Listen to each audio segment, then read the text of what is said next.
اعوذ باللہ من الشیطان الرجیم بسم اللہ الرحمن الرحیم. عزیزان مان، آج فروری 1980 کی 22 تاریخ ہے اور درس قرآن کریم کا آغاز سورہ السبا سے ہوتا ہے. 34ویں سورت 3/4/1. سورہ احزاب کی آخری آیت میں آپ کو یاد ہوگا، اس کے لیے تو ہم نے پچھلا پورا درس وقف کیا تھا، اور جس میں کہا گیا تھا کہ اللہ تعالیٰ نے فرمایا کہ ہم نے اپنی امانت کو زمین اور آسمان اور پہاڑوں کے سامنے پیش کیا، اور مروجہ ترجمہ تفاسیر کی روح سے انہوں نے اس کے اٹھانے سے انکار کر دیا، انسان نے اٹھا لیا. تو یہ بات تو واضح ہو گئی تھی کہ یہ ترجمہ اور تفسیر خود عربی لغت کی روح سے بھی اور قرآن کے مفہوم کی روح سے بھی غلط ہے. غلط ہی نہیں ہے بلکہ اتنا خدا کے متعلق، کائنات کے متعلق، انسان کے متعلق اتنا خلاف قرآن تصور پیدا کرتا ہے کہ اس کی وجہ سے بہت سی غلط فہمیاں اور پیچیدگیاں پیدا ہو جاتی ہیں. تو میں نے اس کا صحیح مفہوم بیان کیا تھا کہ کائنات کی کوئی شے بھی قانون خداوندی سے سرتابی کرنے کی مجال نہیں رکھتی، اور اس کے لیے میں نے متعدد مقامات پیش کیے تھے. وہ یوں ہی مثال کے طور پر 2-4 مقامات تھے، ورنہ سارا قرآن اس سے بھرا پڑا ہے. اور اس کے بعد اگلی ہی سورت کی پہلی ہی آیت جو ہے وہ خود اس کی تفسیر کرتی ہے کہ اشیاء کائنات میں سے یہ بات ہی نہیں ہے کہ وہ انکار کر دیں خدا کی امانت اٹھانے سے، اپنے فرائض کی سر انجام دہی سے. جو ذمہ داریاں انہیں سونپی گئی ہیں وہ ان کی ادائیگی میں کسی قسم کی کوتاہی کریں، تساہل برتیں. ابا اور انکار اور سرکشی کا تو سوال ہی پیدا نہیں ہوتا. تو وہ میں نے عرض کیا تھا کہ قرآن کریم کی ان صورتوں میں بھی عجیب ربط ہے، باہمی اور ترتیب ہے. آخری آیت وہ تھی اور اس آیت کی صحیح تفسیر اگلی سورت کی پہلی آیت میں ہو جاتی ہے کہ الحمدللہ الذی لہ ما فی السماوات و ما فی الارض. تو یہ خود چیز بتا رہی ہے، پہلی ہی آیت اس کی تفسیر کر رہی ہے. خدا کی ذات وہ ہے. یہ لہو جو ہے، خواہش کے معنی ملکیت کے کیجیے یا یہ کہ اس کی پروگرام کے تکمیل کے لیے یہ تمام اشیاء کائنات سرگرم عمل رہتی ہیں، یہ بھی اس کے معنی ہوں گے. تو دونوں صورتوں میں یہ بات ہو گئی کہ اشیاء کائنات میں سے کسی کی یہ مجال نہیں کہ وہ خدا کے عائد کردہ فرائض کی سر انجام دہی میں سرتابی برتے یا تساہل برتے. لہو ما فی السماوات و ما فی الارض. یہ عجیب چیز ہے، اگرچہ یہ قاعدہ کلیہ تو نہیں، لیکن عربی زبان میں عام طور پہ ما غیر جانداروں کے لیے آتا ہے اور من کے اندر جاندار بھی شامل ہوتے ہیں. من کے اندر تو انسان بھی شامل ہو جائیں گے. تو اس کی تو صورت یہ ہے کہ یہ اس امانت میں خیانت کرتا ہے، اشیاء کائنات نہیں کرتی. تو جہاں ما فی السماوات والارض ہے وہ اشیاء کائنات کے متعلق ہے. آئیں گی ایسی آیتیں کہ جہاں الگ انسانوں کے متعلق ہوگا کہ یہ کیسے سرکشی کرتا ہے. بعض آیات میں یہ ہوگا کہ اشیاء کائنات تو کبھی بھی اس میں سرتابی نہیں برتتی. انسانوں میں سے بعض اس کو تسلیم کرتے ہیں، بعض اس سے انکار کرتے ہیں. تو یہ واقعاتی چیزیں ہیں جو قرآن کے اندر آئی ہوئی ہیں. تو لہو ما فی السماوات والارض ولہ الحمد. یہ جو سلسلہ کارگہ کائنات کا سلسلہ اس حسن و ترتیب سے چل رہا ہے، ایسا عمدہ نظم و نسق ہے اس کے اندر کہ جو لوگ بھی اس کے اوپر غور و فکر کرتے ہیں. آپ کو معلوم ہے کہ حمد کے متعلق میں نے پہلے ہی یہ بتایا تھا، اور یہ بات تو قرآن کی پہلا ہی لفظ کہہ دیجئے الحمدللہ جہاں سے بات شروع ہوتی ہے تو حمدیت کے معنی، حمد کے معنی عام جو ہم تعریف کرتے ہیں کہ سب تعریف خدا کے لیے ہے، یہ تعریف کرنا اس کے معنی نہیں ہوتا. اس کے لیے تو مدح کا لفظ الگ ہے، ثنا کا لفظ الگ ہے. یہ حمد ہوتا ہے کسی شاہکار، کسی کھانے یا تخلیق کرنے والے کی شاہکار جو تکمیل تک پہنچا ہو اور اتنا حسین اور منفعت بخش ہو کہ اسے دیکھ کر بے ساختہ زبان کے اوپر جو تحسین کا نعرہ بلند ہوتا ہے، بے ساختہ جو چیز نکلتی ہے کہ واہ واہ کیا کہہ دیا، صرف اسے الحمد کہتے ہیں. تو اب یہ کارگاہ کائنات جو ہے اس میں غور کیجئے تو اس میں آپ کو یہ حمدیت ہی نظر آئے گی. لیکن اس میں ایک لفظ ہے فی الآخرت، بڑی عجیب چیز قرآن کہہ گیا ہے. بہت سی چیزیں ایسی نظر آئیں گی آپ کو کائنات میں جسے آپ دیکھیں گے کہ صاحب اس سے تو شر ہی پیدا ہوتا ہے، تکلیف ہی پیدا ہوتی ہے. وہ سانپ کے متعلق کون کہے گا کہ اس کو بنا کے اللہ تعالیٰ نے، سبحان اللہ کیا بات ہے صاحب، اس نے سانپ بنایا. تو نظر بظاہر یہ چیزیں آتی ہے کہ ایسی چیزیں بھی ہیں. یہ بھیڑیں ابھی گرمی آ رہی ہے نکلیں گی، یہ ان چیزوں کو دیکھ لیجئے گا. یعنی اس قسم کی چیزیں ہمارے ذہنوں میں تو یہ ہے نا کہ جنہوں نے کبھی ان پہ غور نہیں کیا، تحقیق نہیں کی، تخلیق نہیں کی، کہ صاحب یہ تو ان کا تو فائدہ نظر نہیں آتا، وجود اس کے کہ وہ بوتھا سجا دیں تے سپ لڑ جائے تو اسی ویلے مر جاتا بندہ. ہمیں تو اتنا ہی پتا ہے، لیکن جنہوں نے اس پہ تحقیق کی ہے وہ یہ بتاتے ہیں. اگلے ہی دنوں یہاں ہمارے یہاں پاکستان ٹائم میں ایک محقق کا ایک آرٹیکل نکلا تھا جس میں اس نے سانپوں کی قسمیں بھی گنائی تھیں، اور اس نے کہا یہ تھا کہ یہ ٹھیک ہے ان سے اپنی حفاظت کا سامان کیجئے لیکن ان کو تلف نہ کیجئے. اور اس نے بتایا تھا کہ یہ سانپ کس کس قسم کے کیڑوں کو، جراثیم کو، ان چیزوں کو تلف کرتے ہیں کہ اگر وہ زندہ رہے تو تمہارے لیے کھانے کے لیے کچھ نہ ملے کھیتی میں.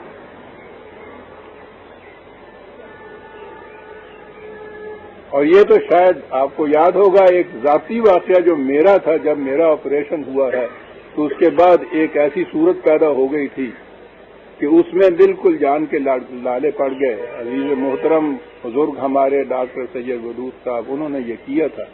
یعنی وہ وقت آ گیا تھا کہ ان کے گھر کی بچیوں نے بھی جان نماز بچھا لیے تھے. آخری صورت پیدا ہو گئی تھی، کچھ معلوم نہیں ہوتا تھا کہ کوئی صورت ہو سکے گی اس سے بچنے کی. تو اس وقت انہوں نے ایک انجیکشن دیا، آخری چیز تھی وہ، تو اس سے سنبھالا ہو گیا اور زندگی بچ گئی. تو میں نے بعد میں انہیں پوچھا تھا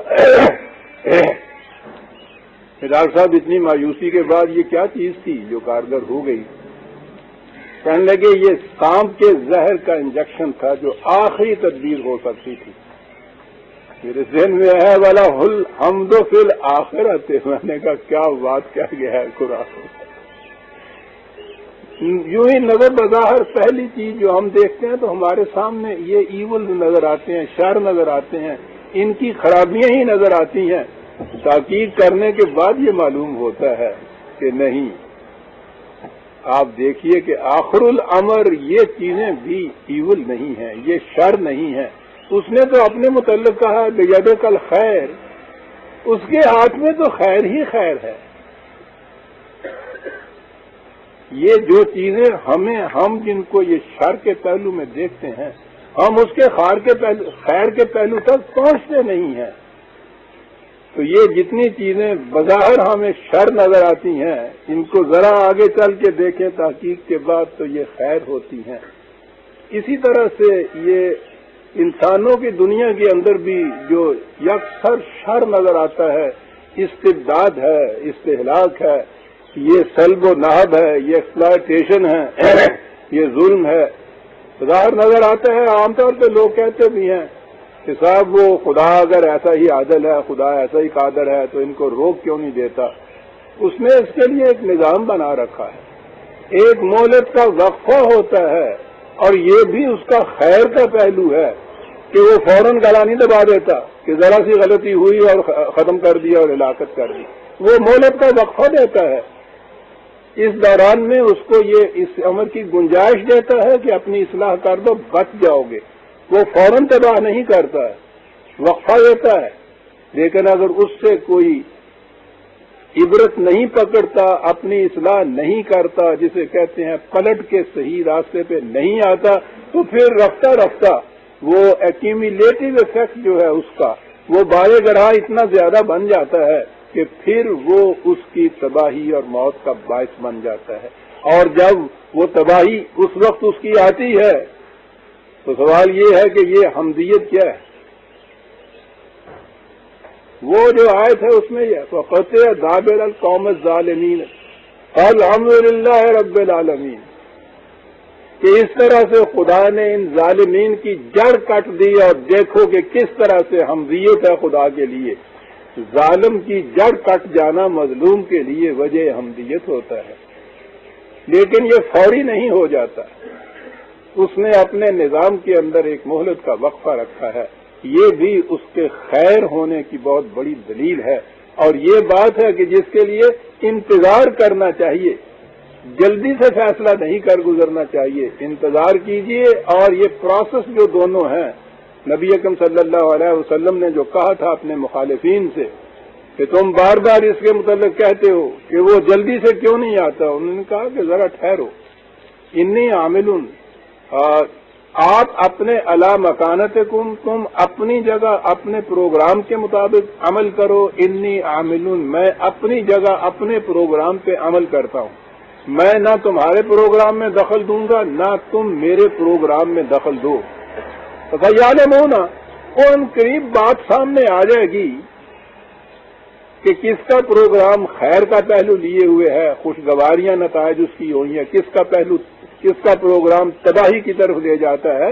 یہ بات نظر آ جائے گی. لیکن پروگرام پر عمل تو کرنے دو. یہ ہے وَالْحَمْدُ فِي الْآخِرِ، پروگرام کے آخر تک پہنچنے کے بعد یہ نتائج جو نکلتے ہیں، جسے پریگمیٹک ٹیسٹ کہتے ہیں، کہ کسی فارمولے کے عملی لیبارٹری میں لے جا کے اس پہ عمل کر کے پھر انتظار کر کے آخر میں دیکھو کہ وہ نتیجہ کیا برآمد کرتا ہے. تو اس نے کہا یہ ہے کہ ہم جو پروگرام تمہیں دے رہے ہیں، ابتداءً اس کے اندر مشکلات ہوں گی، لیکن ان مشکلات میں اِنَّ مَعَ الْعُسْرِ یُسْرًا، اور پھر ریپیٹ کیا کہ یاد رکھو اِنَّ مَعَ الْعُسْرِ یُسْرًا. ابتدا میں مشکلات ہوں گی، صعوبات ہوں گی، مخالفتوں کا ہجوم ہوگا، بڑی تکالیف ہوں گی، یہ سب کچھ ہوگا. ان کا اگر استقامت سے مقابلہ کرتے چلے جاؤ گے تو اس کے بعد تم دیکھو کہ آخر الامر کامیابی تمہاری ہوگی، حق کی کامیابی ہوگی.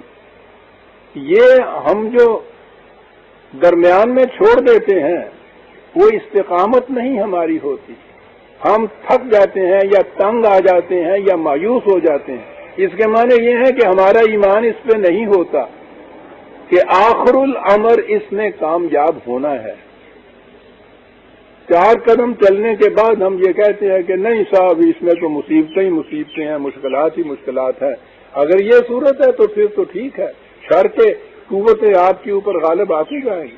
اور اگر آپ استقامت کے ساتھ ان کا مقابلہ کرتے چلے جائیں گے اور استقامت نصیب ہوگی اس یقین کے ساتھ کہ یہ جو پروگرام دیا گیا ہے خدا نے، اس کے ابتدا میں تو مشکلات ضرور ہے، لیکن بالآخر اس خارا شگافی کے بعد یہ وہ جو شیریں کی دودھ کی نہر ضرور نکلے گی. یہ اگر یقین ہو انسان کا تو پھر استقامت ہوتی ہے. اور استقامت شرط اس نے قرار دی ہے.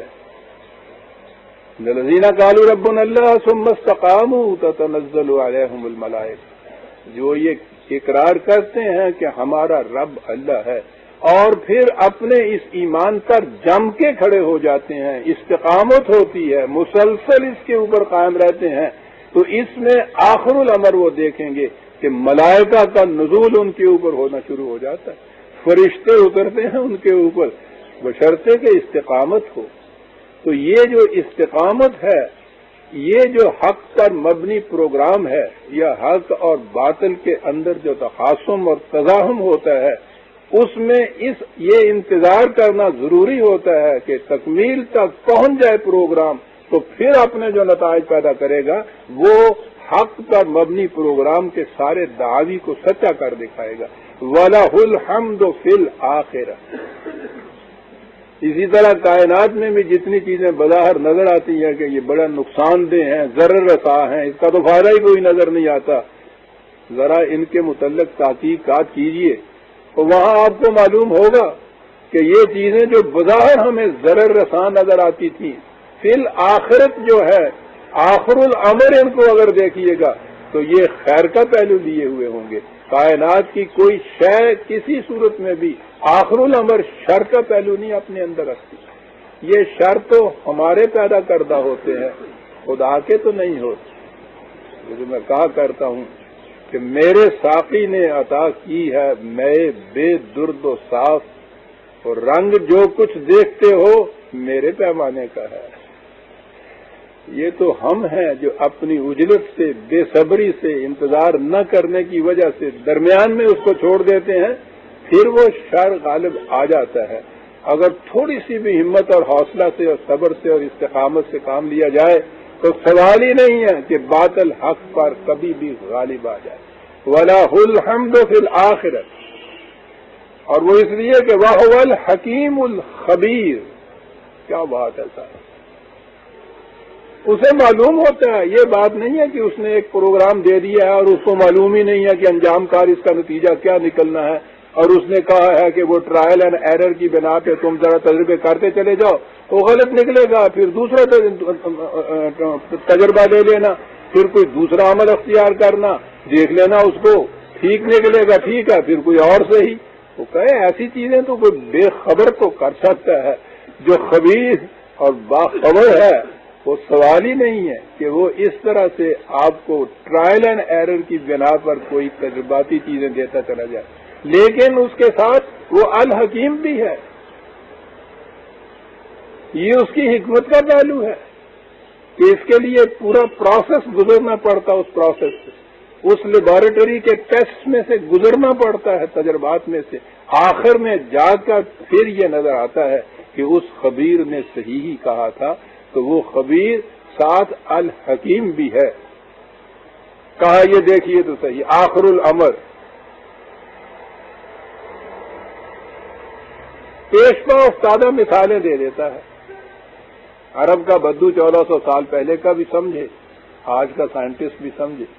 یعلم ما یلج فی الارض وما یخرج منہا، اس کی ذرا کہتا ہے مثال لے لیجئے، مثلا یہی لیجئے، کسان کو دیکھیے صاحب، نہایت اچھا عمدہ دانہ بیج، یعنی وہ اچھا اور عمدہ یہ کہ خاص طور پر وہ سلیکٹ کیا جاتا ہے جو بیج ہوتا ہے، روزمرہ کے کھانے سے بھی بہترین وہ غلہ اور اناج ہوتا ہے جو بیج کے لیے سلیکٹ کیا جاتا ہے۔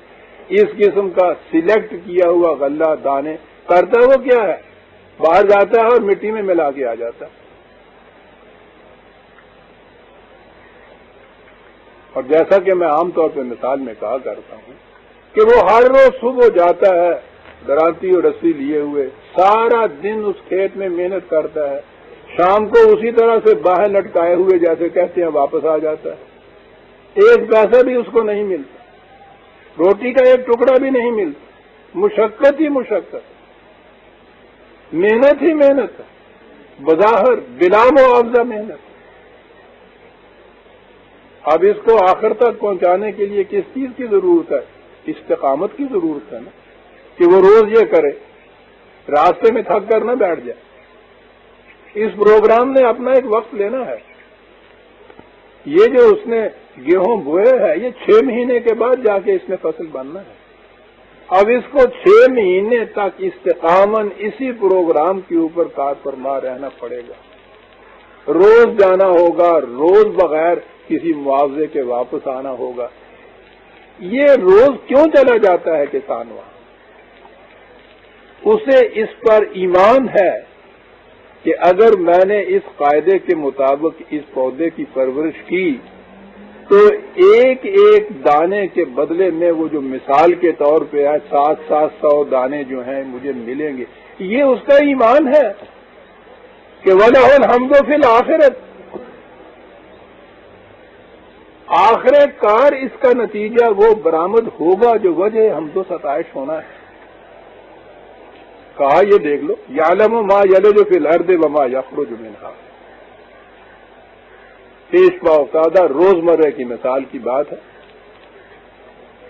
ورنہ اگر وہ چھوڑ دے درمیان میں سے تو کچھ ملنا تو ایک طرف، وہ بیج بھی ضائع گیا نا، اس کا محنت بھی ساری ضائع گئی، اس سے زیادہ شر اور کیا ہوتا ہے؟ اچھا بھلا بیج بھی ضائع جائے، اتنے مہینوں کی محنت بھی ضائع چلی جائے، تو یہ اس لیے نہیں ہے کہ خدا نے یہ شر پیدا کیا ہے یہ اس کا عدم استقامت ہے جس کی وجہ سے وہ خیر شر کے اندر بدل گیا۔ ذرا اور ہمت کرے، تھوڑا سا اور صبر سے کام دے، 4 دن 4 مہینے اور اسی طرح سے محنت کرے، وَلَهُ الْحَمْدُ فِي الْآخِرَةِ، کہتا ہے روزمرہ کی بات ہے تمہاری۔ اور اس سے آگے بڑا نظام وَمَا يَنزِلُ مِنَ السَّمَاءِ وَمَا يَعْرُجُ فِيهَا، کہتا ہے یہ پروسیس تمہاری زندگی کا، تمہاری نہیں، ہر جاندار کی زندگی کا، جانداروں کے اندر یہ پودے نباتات یہ بھی شامل ہیں، ان کی زندگی کا مدار پانی پر ہے۔ کہا پانی تو تمہارے ہاں 3/4 حصہ جو ہے کرۂ ارض کا پانی ہے، خشکی تو ذرا 1/4 ہی حصہ ہے۔ کہا اتنی فراوانی سے پانی تمہارے پاس موجود ہے لیکن ذرا ایک گھونٹ پانی کا پیجیے اس سمندر میں سے،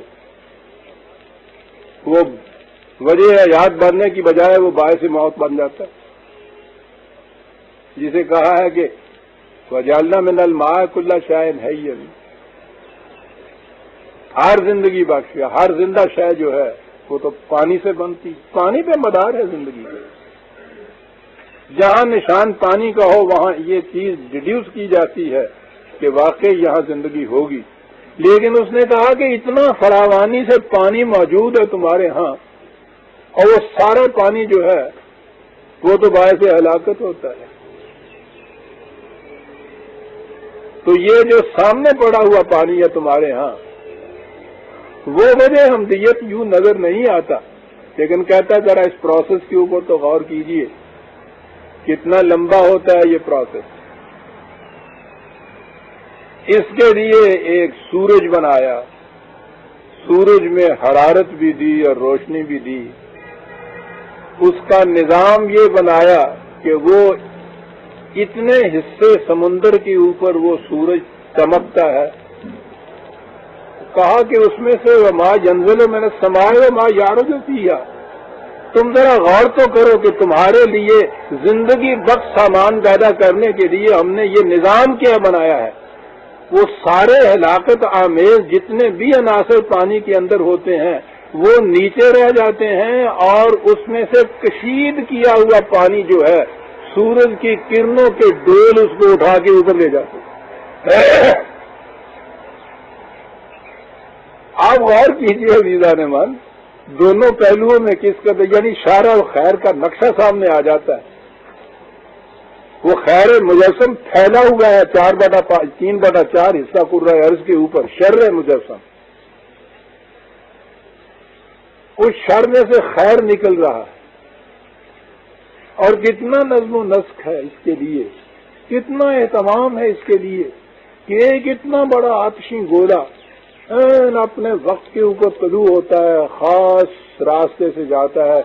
ہم کہتے ہیں طلوع ہوتا ہے غروب ہوتا ہے، وہ تو نہ طلوع ہوتا ہے نہ غروب ہوتا ہے، وہ تو ہر صبح سفر ہر شام سفر، وہ تو ہم اسی سفر کے اندر رہتا ہے، وہ تو ہماری نگاہوں سے اوجل ہوتا ہے، تو ہم کہتے ہیں وہ غروب ہو گیا، وہ تو غروب نہیں ہوتا، ہماری نگاہوں سے اوجل ہوتا ہے۔ بیچارہ اس نے کیا غروب اور طلوع ہونا ہے جی، اس کے ذمہ تو یہ کام لگا ہوا ہے، اس نے تو یہ امانت سر پہ اٹھائی ہوئی ہے۔ وہ کرتا کیا ہے؟ اس سارے اس پانی سے جس میں زندگی اور موت اس طرح سے گھلی ہوئی ہے کہ وہاں سمندر کے کنارے یہ پانی کو کشید کرنے کے لیے وہ اتنی محنت ہو رہی ہے آج دنیا کے اندر جہاں پانی نہیں ملتا صاف لوگوں کو، کہ اس پہ وہ کہتے ہیں خرچ اتنا آگے پڑتا ہے کہ افورڈ نہیں کر سکتا کوئی کہ سمندر کے پانی کو پینے کے لیے بھی وہ کوئی کشید کرے۔ یہ آپ کے ہاں بھی کشید کردہ پانی دوائیوں میں جو استعمال ہوتا ہے، اتنی سی وہ ٹیوب ہوتی ہے، اس کے لیے وہ 5 روپے لے لیتے۔ وہ کہتا ہے سو دیکھو تو صحیح، ہم نے یہ کشید کے لیے جو کارخانہ بنایا ہے اس میں تمہیں نہ آگ جلانی پڑتی ہے، نہ بھٹی لگانی پڑتی ہے، نہ تم اس کو خود کشید کرتے ہو، چلا ہوا ہے ہمارا وہ سورج، اور وہ اوپر سے دھوپ ایسی دیتا ہے کہ نیچے سے سارے مادے جتنے بھی ہلاکت آفریں ہیں وہ وہیں کے وہیں رہ جاتے ہیں، اور اس کے بعد اس میں سے کشید کیا ہوا پانی جو ہے یہ اوپر چلا جاتا ہے۔ پھر ہوائیں ان مشکیزوں کو، پانی کے مشکیزوں کو جن کے منہ بند ہوتے ہیں، اوپر سے یوں ہی نہیں اڑالا جاتا، وہ ہوائیں لیے پھرتی ہیں اس کو۔ پھر جہاں جہاں ضرورت ہوتی ہے، ہمارا پروسیس ہے کہ وہاں اتنی سی ٹھنڈک پیدا ہو جاتی ہے جس سے وہ اب خراج پانی کے جو ہے وہ بھاری ہو کر تو قطرات کے اندر وہ تبدیل ہوتے ہیں۔ یہ پانی کے قطرات ہیں جو آب حیات بن کر، زندگی بخش پانی بن کر، مقطر پانی بن کر وہ آپ کے لیے آ جاتا ہے۔ اور پھر پروسیس ہمارا جتنا زیادہ ہوتا ہے اس کو ریزروائر ہے پہاڑوں کے اوپر برف کی شکل میں منجمد کر دیتے ہیں۔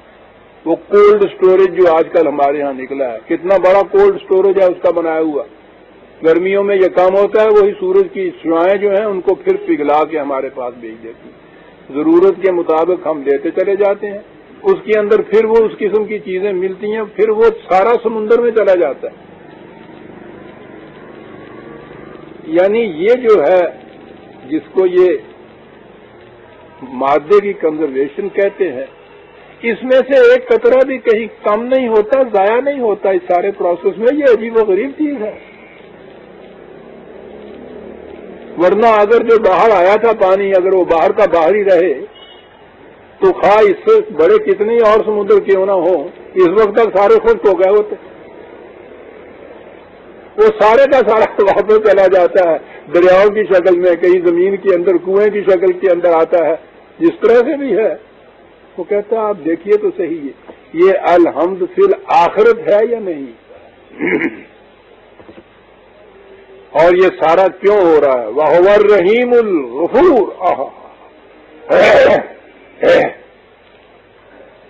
وہ سامان نشو و نما تمہارے لیے پیدا کرنا چاہتا ہے، اور اس طرح سے کہ وہ جو ہلاکت آفریں مادے ہیں ان سے تمہاری حفاظت بھی کر رہا ہے،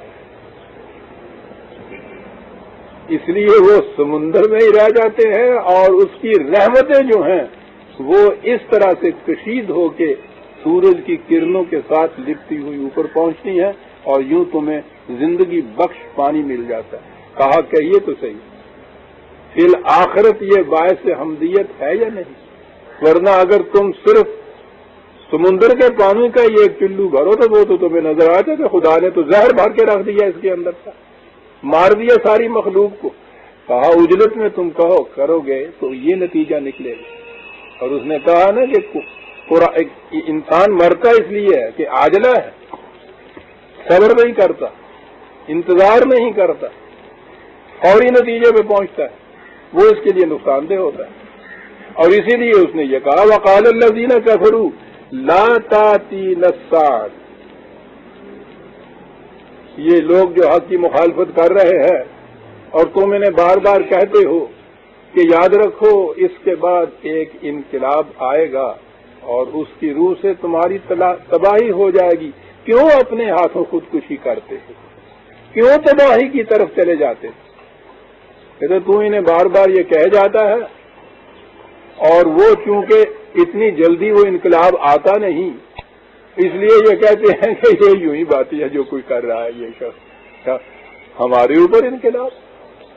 اور ظالم اور مستبد اور جس کے پاس اتنی بڑی قوت ہوتی ہے اس کے ذہن میں نہیں آتا کہ میں بھی آخر الامر ناکام ہو جاؤں گا اور تباہ ہو جاؤں گا۔ وہ کہتا کون جمے کیڑا مارا لال ہو جائے گا، سامنے سے آ گئے، بڑے زور سے دھمکی دینا، قوت کا نشہ واقعی شرابی کر دیتا ہے آدمی کو. کہا یہ کہتے ہیں کہ روز دھمکیاں دیتے ہو تم. یہ سب چیزیں پھوکی دھمکیاں ہی ہیں. ہم پہ انقلاب نہیں آ سکتا. ہم نے بڑے انتظامات کیے ہوئے ہیں, بڑی قوتیں ہمارے پاس ہیں, یہ نہیں آتا.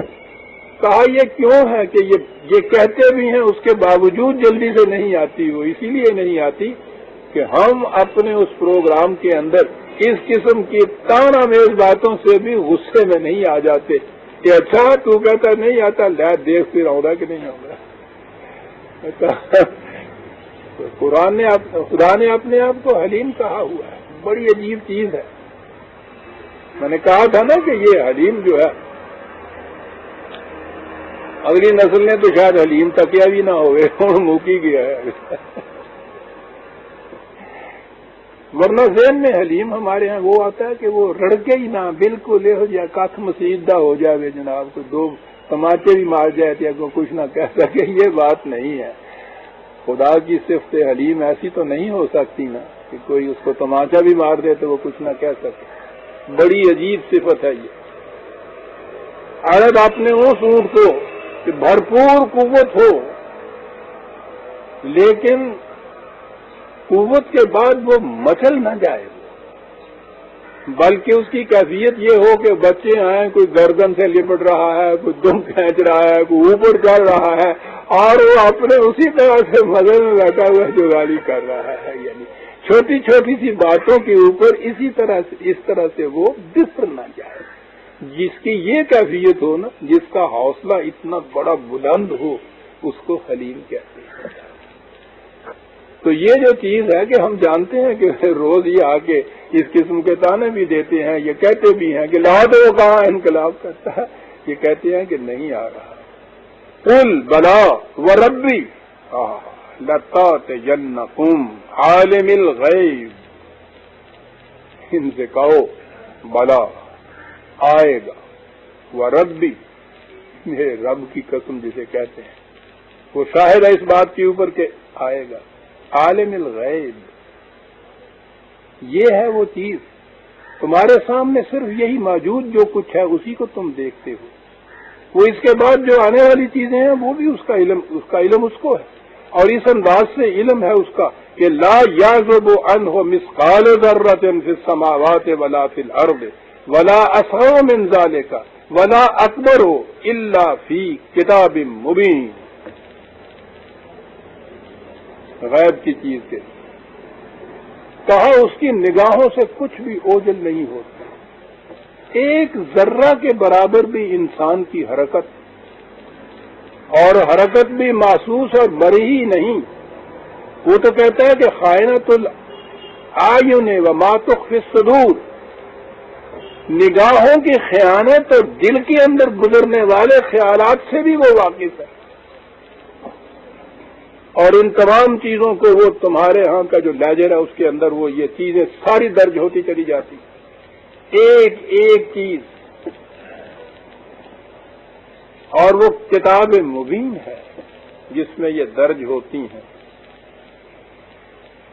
اتنی جلدی پھر تم جو مچاتے ہو, جلدی کیوں نہیں سامنے آتی؟ وہ کہا کہ وہ اسی لیے آتی کہ وہ غفور بھی تو ہے, وہ جلدی سے تمہاری ہلاکت نہیں چاہتا. اتنی بے پناہ قوتوں کا مالک, بظاہر تو یہی ہونا چاہیے نا کہ پکڑے اور گلا دبا دے.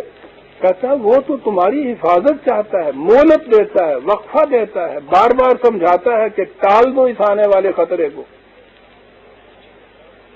لیکن یہ بات نہیں ہے کہ اگر وہ فوراً نہیں آتا, تمہارے حساب کے مطابق نہیں آتا کہ اب آ جانا چاہیے, اس کے معنی یہ نہیں ہے کہ وہ بے خبر ہے اس سے, یا یہ تمہارے اعمال جتنے بھی جو کچھ تم کرتے ہو یہ نتیجہ خیز نہیں ہو رہے. ایک ایک چیز نتیجہ پیدا کر رہی ہے. ذرہ عمل جو ہے وہ بھی, وہ جو قرآن نے کہا ہے کہ وہ تو میزان ہے, دونوں پلڑوں کے اندر ایک ایک ذرہ خیر کا اور ایک ایک ذرہ شر کا اس میں ڈالتے چلے جاتے ہیں. ایسی عمدہ مثال ہے عزیزان مان یہ کہ وہ پلڑوں کی صورت یہ ہے, بھاری پلڑا جو ہوتا ہے وہ جھکتا جاتا ہے.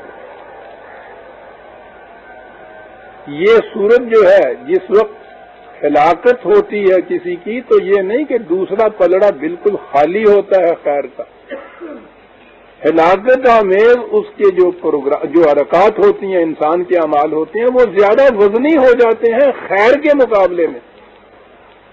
وہ جو آج کی ڈاکٹری کی سائنس بھی کہتی ہے کہ جب انسان مرتا بھی ہے تو یہ نہیں کہ اس کے اندر قوت کا ایک ذرہ بھی باقی نہیں رہتا، اس کے اندر قوت، توانائی، جینے کی صلاحیت ہوتی ہے، لیکن یہ جو تباہ کرنے والی چیزیں اندر ہیں وہ اس کے اوپر غالب آ جاتی ہیں. یہ پلڑا شر کا جھک جاتا ہے.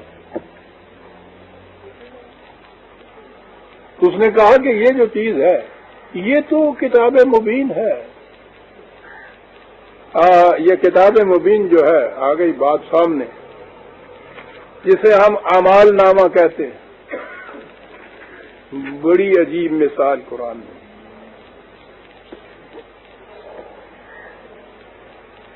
اسی کو کتاب مبین کہا ہے. واضح کتاب 17/13 وَكُلَّ إِنسَانٍ أَلْزَمْنَاهُ طَائِرَهُ فِي عُنُقِهِ. یہ کوئی ایسی بات نہیں کہ ہمارے فرشتوں نے اپنے پاس تمہارا اعمال نامہ رکھا ہے، وہ لکھ کے وہاں بند کر دیتے ہیں، اپنے بستے میں باندھ لیتے ہیں، تمہیں پتہ ہی نہیں چلتا اس کا. یہ بات نہیں ہے.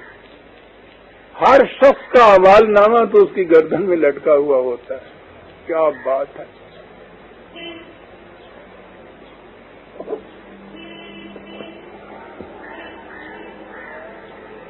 گردن میں لٹکا ہوا ہوتا ہے. بڑی عجیب مثال ہے. وَنُخْرِجُ لَهُ يَوْمَ الْقِيَامَةِ كِتَابًا يَلْقَاهُ مَنشُورًا. فرق یہ ہوتا ہے کہ اس وقت یہ جو اس کا اعمال نامہ ہے یہ کاغذ یوں لپٹا ہوا ہے. وہ ہوتا ہے نا یوں گول کر لیتے ہیں، کاغذ کو لپٹا لیتے ہیں، تاگا باندھ دیتے ہیں. وہ کہتا ہے اس وقت وہ لپٹا ہوا ہے.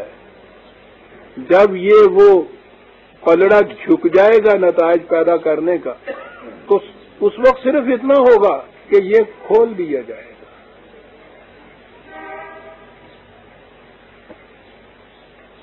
مثال تو بہت پرانی ہے. ہمارا آج کا زمانہ آہستہ آہستہ پہنچ رہا ہے. یہ سائیکالوجی جو ہے یہ بڑی پیش رفت ہے انسانی علم کے اندر. انہوں نے جو یہ تحقیق کی ہے کہ انسان کے اندر ایک کانشیس مائنڈ ہے اور ایک ان کانشیس مائنڈ ہے، نفس شعوری اور نفس غیر شعوری. اور وہ بتا رہے ہیں کہ انسان کا ہر عمل، اس کی حرکت، اس کے خیالات، اس کی خواہشات، اس کے آرزویں، اس کے ارادے، خواہ وہ عمل میں نہ بھی آئیں، ان کی تحقیق ہے کہ ان میں سے ہر چیز اس کے نفس غیر شعوریہ کے سٹور کے اندر جمع ہوتی رہتی ہے. لپٹا ہوا اعمال نامہ شعوریہ کے حصے میں تو وہ کہتے ہیں 9/10 انکانشیس مائنڈ کے اندر ہوتا ہے. یہ جسے انسان اپنے ہاں بہت بڑا انسان بنائے پھرتا ہے اور شعور اور فہم و تدبر، وہ سارا اس پروسیس کا 1/10 بھی نہیں ہوتا. اور اس کے بعد انہوں نے یہ بتایا کہ ایک پروسیس ایسا ہے کہ جس کے اندر، کیا بات ہے قرآن نے جو آگے کہی ہے. عزیزان من، قرآن کے سوا کون کہہ سکتا ہے. قرآن نے کہا ہے کہ یہ نتیجہ سامنے آنے کے وقت میں یجادل نفس عن نفس، انسان کے یہ جو دو نفس ہیں یہ آپس میں جھگڑتے ہوئے آئیں گے. شعوری نفس یہ چاہے گا کہ یہ باتیں جو ہیں سامنے نہ آئیں. وقت وہ آ جائے گا جبکہ یہ غیر شعوری نفس جو ہے اپنے سٹوک کو باہر لانا چاہے گا، یہ اس کو دبانا چاہے گا.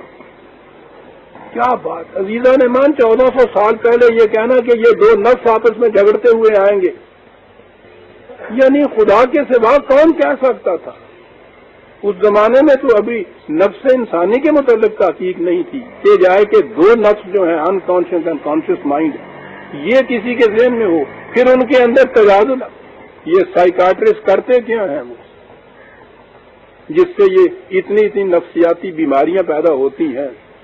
سارا پروسیس یہ ہے کہ وہ جو نفس غیر شعوری انکانشیس مائنڈ کے اندر دبی ہوئی پھانس ہوتی ہے اس کی، اس کا کانشیس مائنڈ اس کو پتہ نہیں ہوتا کہ کیا ہے وہ پھانس میری جس کی وجہ سے تڑپ رہا ہے، تلملا رہا ہے، اضطراب ہے، سو نہیں سکتا، بے چین ہو رہا ہے، وجہ معلوم نہیں ہو رہی۔ وجہ معلوم تو شعوری کو ہونی تھی نا، وہ وجہ چھپ گئی ہوئی ہے غیر شعوری کے، وہ اس کے دیوارے کے اندر، وہ اس کے اندر ہے، جہاں کے اندر۔ یہ پروسیس آج کل کا اس کا یہ ہے کہ وہ لمبی بات ہو جائے گی کیسے کرتے ہیں، میں نے خود بھی یہ کچھ کیا۔ آہستہ آہستہ وہ جو تہیں ہوتی ہیں ان کو اٹھاتے چلے جاتے ہیں انکانشیس مائنڈ سے، نیچے وہ جو دبی ہوئی پھانس ہوتی ہے نا، جس کو شعوری نے بھولا چاہتا ہے کہ بھولا رہے، وہ بڑا بدماش ہے یہ شعوریہ، اس کو ندامت ہوتی ہے، اس کو سزا ملتی ہے، یہ چاہتا ہے کہ یہ جرم چھپا ہی رہے، وہ باہر نہیں آنے دیتا۔ یہ کرتے اور یہ ہے کہ اس میں سے پردے اٹھا کے ڈگ آؤٹ کرتے ہیں، اور جب بھی وہ بات جس کو یہ چھپانا چاہتا تھا وہ شعوریہ کے اوپر آ جاتی ہے تو یہ کہتا کہ وہ معاملہ تو ہو ہی گیا، قصہ ختم ہو گیا، اسی دن آرام آ جاتا۔ یہ اس دور میں ہمارے ہاں یہ چیزیں آئیں، پروسیس۔ یہ جو قرآن نے کہا تھا کہ دونوں نفس آپس میں تجادل کرتے ہوئے آئیں گے نتیجہ برخیز ہونے کے وقت میں، یہ پروسیس ہے۔ کہا اس نے کہ یہ تو اس کی گردن میں لپٹا ہوا ہے، لیکن انکانشیس مائنڈ کے اندر ہے، لپٹا ہوا ہے ابھی۔ نخرج لہ یوم القیامت، نتائج محسوس طور پہ برآمد آنے کا جو وقت ہوگا اس میں اس کو کھول دیں گے، کتابن یلقاہ منشورا، لپٹی ہوئی اس کی کتاب کو کھول دیا جائے گا، اور اس کے بعد عزیزان من کہا جائے گا کہ اقرا کتابک، یہ اپنا اعمال نامہ آپ ہی پڑھ۔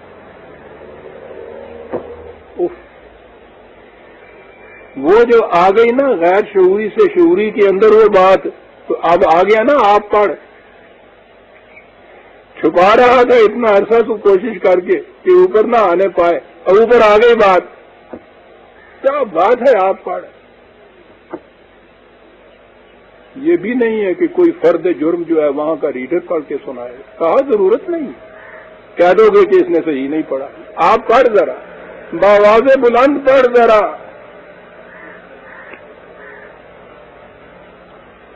پڑھ لیا، دیکھ لیا، غلطی تو نہیں اس کی، اس میں یہ بات تو نہیں ہے جو غالب کہہ رہا تھا کہ پکڑے جاتے ہیں فرشتوں کے لکھے پر اکثر آدمی، کوئی ہمارا تو ہمیں تحریر بھی تھا، کوئی سادہ بندہ بھی آگا سی گواہ بھی آگا سی کہ نہیں، میرا تو انگوٹھا بھی نہیں لگا ہوا۔ کہا یہ بات جو ہے ہم اس جھگڑے سے بھی الگ رہنا چاہتے ہیں، کہیں گے کہ پہلے پڑھ آپ، پھر کہو کہ کوئی غلطی تو نہیں ہے کہ جی صحیح ہے۔ اب اس کے بعد اگلی بات کہ پھر یہ جو تمہارے جرائم ہیں بتاؤ کیا سزا ملے۔ کہا کہ یہ بات بھی ہم نہیں کہیں گے، کفا بنفسک الیوم علیک حسیبا، خود فیصلہ کر لے کہ اس کا نتیجہ تمہارے لیے کیا ہونا چاہیے۔ گواہ بھی تو، کاتب بھی تو، عدالت بھی تو، مجسٹریٹ بھی تو، اپنے متعلق آپ فیصلہ کرتے ہیں۔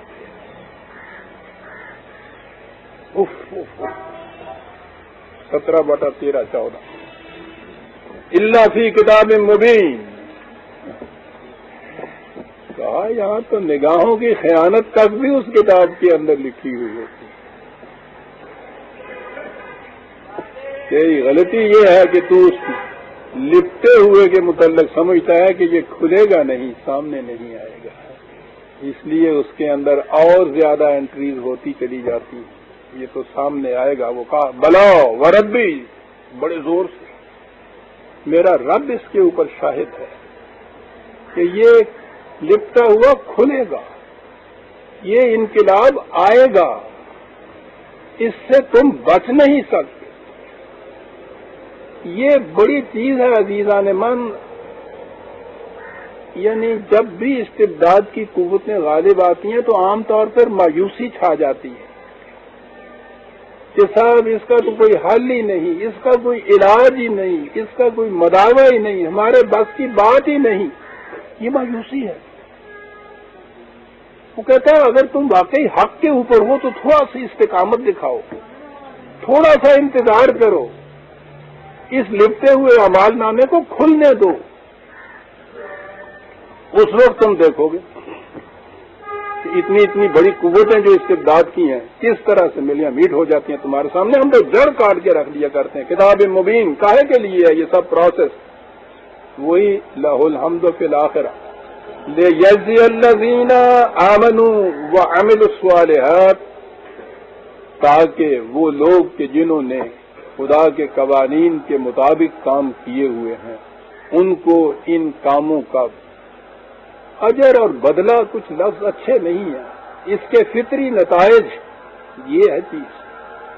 یہ ٹھیک ہے کسان جتنی محنت کرتا ہے جو اس کی فصل آتی ہے کہا جائے گا کہ اس کی محنت کا یہ بدلہ ہے.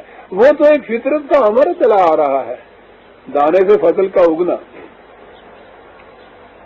تو وہ کہا کہ اس لیے ہے یہ سارا جتنا بھی پورے 9 آسمان کا گردش و ماں درمیانہ وہ جو کہتے ہیں یہ ہو رہے گا کچھ نہ کچھ گھبرائے کیا، وہ یہ بات ہے کہ آخر الامر یہ چیز جو ہے یہ طے ہونی ہے.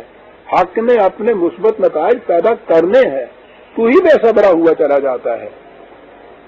کیا ہے اس کے لیے اولئک لہم مغفرۃ، پہلی چیز تو یہ ہے. سب سے زیادہ مایوسی یہ ہوتی ہے انسان اپنے آپ کو ان پروٹیکٹڈ سمجھتا ہے، غیر محفوظ سمجھ لیتا ہے. یہ ہوتا ہے نا ظلم و استبداد کا معاشرہ. ہر شخص اپنے آپ کو غیر محفوظ سمجھتا ہے کہ جی اس میں سوال ہی نہیں ہے جدھر جی چاہے آ کے ہاتھ پا جائے. وہ جو بچپن میں وہ آیا کرتا تھا فقیر مانگنے کو، وہ کہا کرتا کہ بابا کریے تامی ڈریے، نہ کریے تامی ڈریے. تو اس زمانے میں تو پتہ نہیں چلتا تھا کہ نہ کریے تو پھر کیوں ڈریے.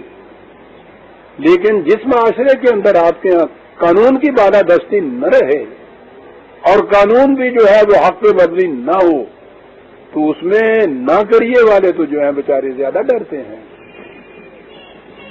اس نے کہا کہ ہمارے پاس وہ نظام ہے. یہ دیکھیے نا مغفرت تم کہاں آیا ہے،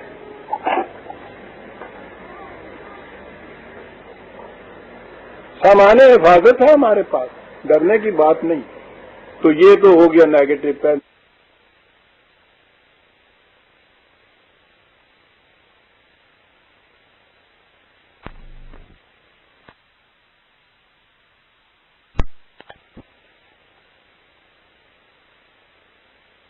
تو آیا تو کس کام کے لیے آیا؟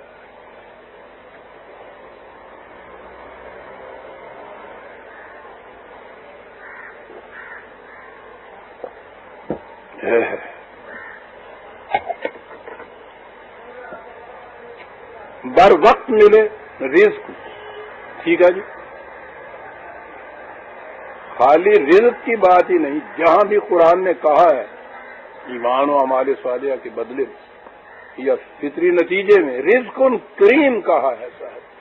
یہ عربوں کے ہاں اس لفظ سے زیادہ جامع لفظ انسانی شرف اور نجابت کے لیے دوسرا لفظ نہیں تھا، جس کے متعلق یہ ایک لفظ وہ کہہ دیتے تھے اب معاشرے میں اس کے متعلق کچھ اور پوچھنے کی ضرورت نہیں رہتی. یہ وہ لفظ ہے. رزق کے معاملے میں جہاں آتا ہے وہاں وہ یہ استعمال کرتے تھے کہ اس طرح سے دینے والا کہ جس میں لینے والے کی کسی قسم کی سبکی نہ ہو. عزیزان مان اس سے بہتر اور اس کے کریم کی بات کیا ہو سکتی ہے؟ کتنی جامع بات وہ لوگ کرتے تھے. دینے والا اس میں اہانت محسوس نہ کرے، سبکی اس کے اندر نہ ہو. اور وہ یہ کہتے تھے کہ وہ دینے والا جس کے دینے میں لینے والا سبکی یا اہانت محسوس کرے یہ شخص خود کمینہ ہے. وہ اسے کریم نہیں کہتے تھے.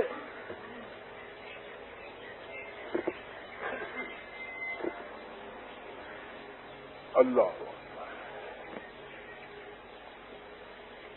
یہ جو چیز ہے اس انداز کا ملنا قرآن نے اسی لیے اس قسم کے رزق کو شخصیتوں سے اوپر لے گیا ہے کہ ہو سکتا ہے کہ شخصیت درمیان میں آ جائے تو لینے والے کی نگاہ جھک جائے، دینے والے کے اندر کچھ تو احساس برتری پیدا ہو سکتا ہے، انسان ہی تو ہے نا،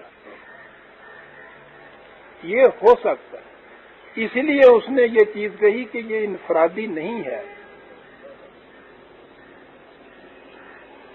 انفرادی تو خیرات ہوتی ہے، اور خیرات کے متعلق تو حضور نبی اکرم صلی اللہ علیہ وسلم نے یہ فرمایا ہے کہ دل کی موت ہوتی ہے۔ آپ نے عجیب چیز ہے یہ فرمایا۔ ہمارے ہاں عام طور پہ کہتے ہیں کہ اوپر کا ہاتھ نیچے کے ہاتھ سے بہتر ہوتا ہے، آپ نے کہا کہ غلط ہے۔ دینے والے کے دل کے اندر نخوت اور تکبر پیدا ہو سکتا ہے، لینے والے کے دل کے اندر احساس کہتری اور کمتری پیدا ہو سکتا ہے۔ اس لیے اس میں یہ انفرادی چیز اس نے رکھی نہیں۔ اس نے کہا کہ سارا کچھ جو ہے ایک نظام کے تابع ہے، وہاں جمع ہو، کچھ پتہ نہ ہو اس کا کتنا آیا ہے، اور اس کے بعد ہر ضرورت مند کو وہاں سے ملے، شخصیت درمیان میں آئے ہی نہیں تھا۔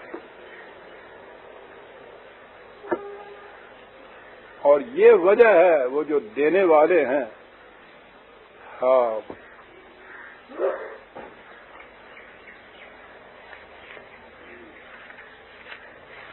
ان کی کیفیت یہ ہوتی ہے۔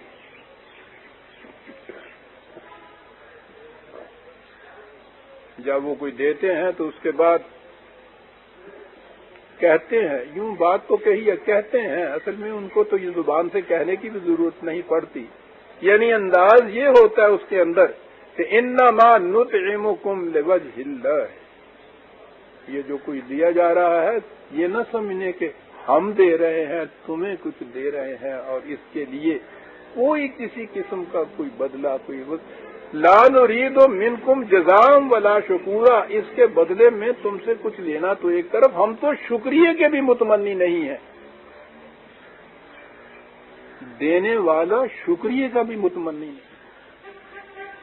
اور وہ اس کے لیے وہ نظام جو خدا نے بنایا ہے نا، یہ ہے اصل چیز کہ ہو سکتا ہے کبھی کسی کے دل میں یہ بات آ جائے۔ اس نے کہا اس میں شخصیتوں کا سوال ہی نہ ہو، افراد کا سوال ہی نہ ہو، سارے کا سارا اکٹھا کرو اور یہ لسٹ بھی مت کیا کرو کہ اس نے کتنا دیا، اس نے کتنا کی دیا، یہ بھی نہیں ہے۔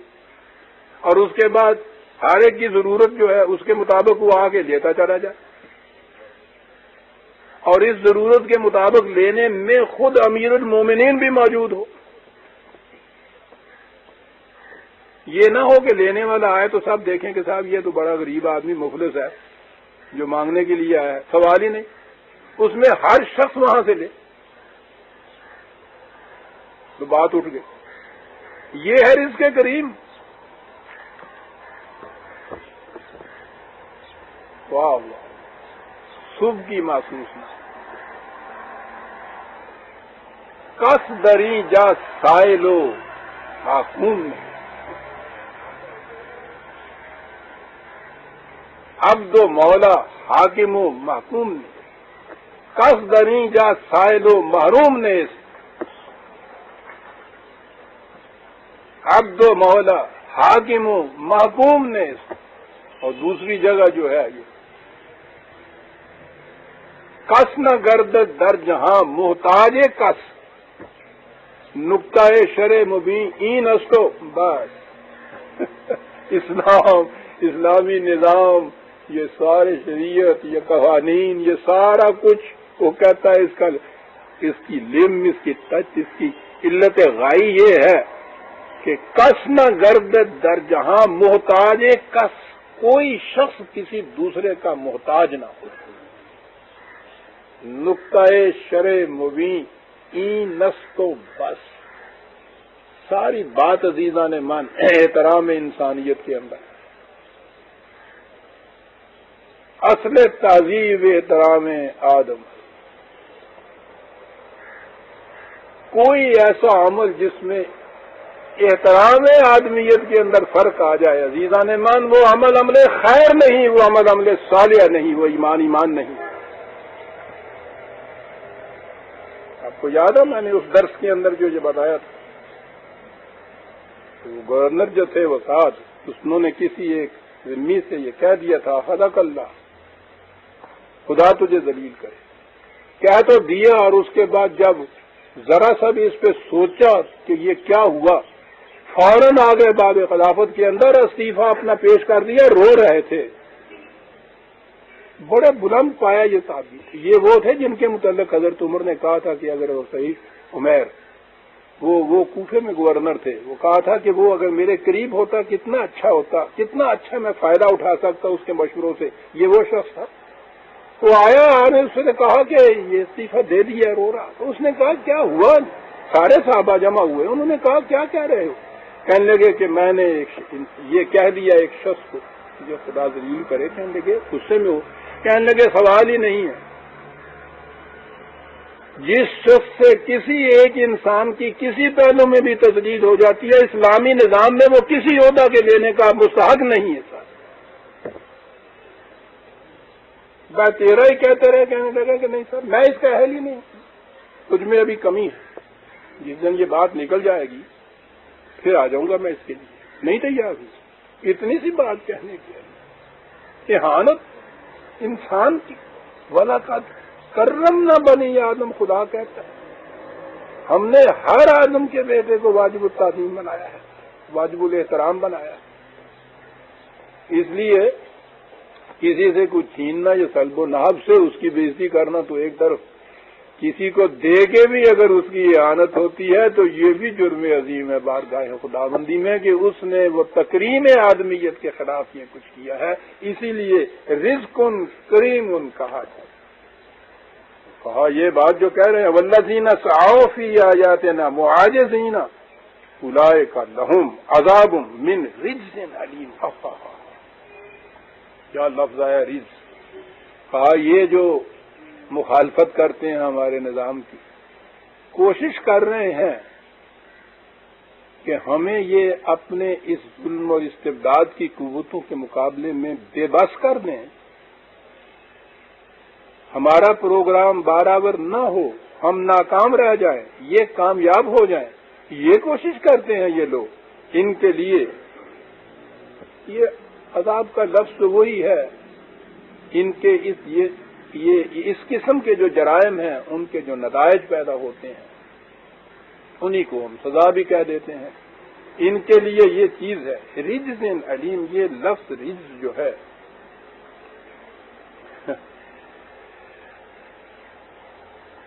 بڑا اہم لفظ۔ وقت تو ہے تھوڑا سا،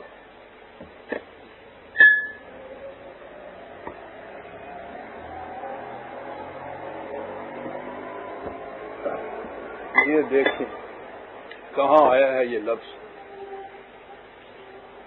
اور کتنی اس کے لیے تاکید کی گئی ہے کہ یہ بات پیدا نہ ہو کہیں۔ سورہ مدثر وہی 74ویں سورت۔ عزیزان مان کہا جاتا ہے اور نظر بھی کچھ آتا ہے کہ یہ ابتدائی چیزیں ہیں جب نبی اکرم صلی اللہ علیہ وسلم کو منصب نبوت سے فائز کیا گیا، یعنی ایک عظیم پروگرام ان کے ذمے لگایا گیا۔ منصب پہ فائز تو ہم اس احترام کی بنا پہ یہ کہتے ہیں جو حضور کا ہماری ذات میں ہے، خدا کی طرف سے تو ایک اتنا بڑا عظیم پروگرام، اتنا بڑا فریضہ سپرد کیا گیا اس سے، جس سے وہ کہا کہ تیری کمر بوجھ سے ٹوٹ رہی تھی، اس کے اتنا بڑا فریضہ تھا یہ۔ تو نظر آتا ہے کہ یہ اس ابتدائی دور کی آیت، منصب نبوت پہ فائز ہوئے جو کہتے ہیں کہ ابتدائی یہ وحی آئی تھی۔ اگلی آیت ہے، وہ اگلی صورت ہے، یہ ہے سورہ مزمل۔ پہلے میں مزمل کو نہیں لے رہا ہے، وہ 73ویں ہے، اور یہ ہے مدثر۔ اتنا عظیم پروگرام ہے اس کے اندر عزیزان مان، یہ 74 یا 74 نمبر کی یہ صورت ہے، اور نظر آتا ہے ابتدائی صورت ہے۔ یہ چیزیں کئی دفعہ آ بھی چکی ہیں، لیکن قرآن کا بھی انداز و تصریف آیات ہے، بار بار چیزیں سامنے آتی ہیں تو وہ اور زیادہ وضاحت سے بات سمجھ میں آتی ہے۔ اور ویسے بھی وہ کیٹس نے کہا ہے نا، a thing of beauty is جائے فار ایور، غالباً اسی نے کہا ہے۔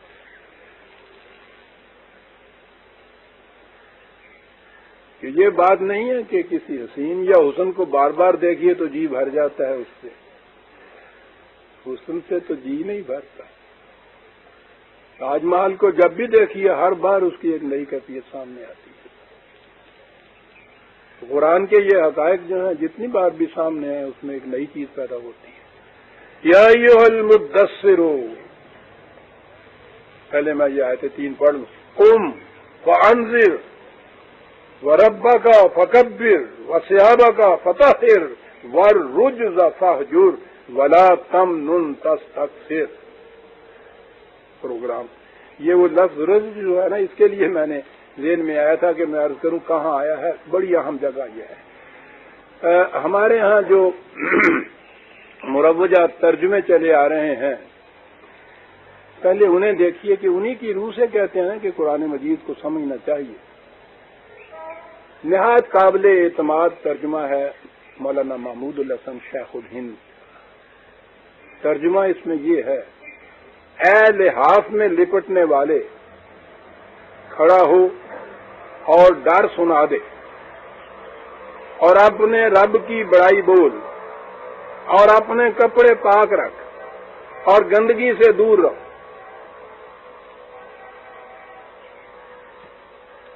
نبی اکرم صلی اللہ علیہ وسلم کو خدا کی طرف سے یہ پروگرام دیا جا رہا ہے،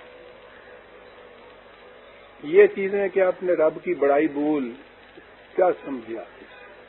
اور اگلی چیز جو ہے عزیزان مان، اس کو آپ سوچئے تو صحیح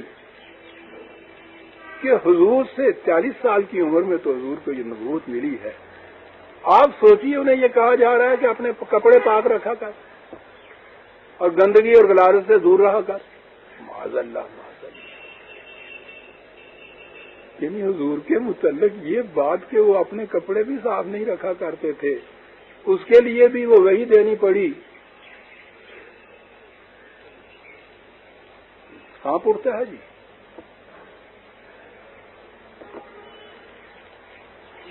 یہی تفسیریں ہیں، یہی ترجمے ہیں۔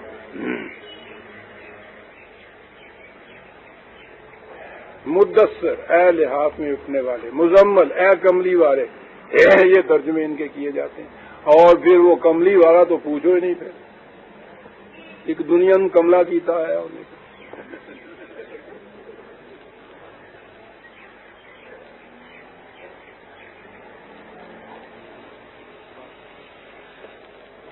دین شاعروں کے ہتھے چڑھ جائے تو پھر پوچھو نہیں کیا ہو جاتا۔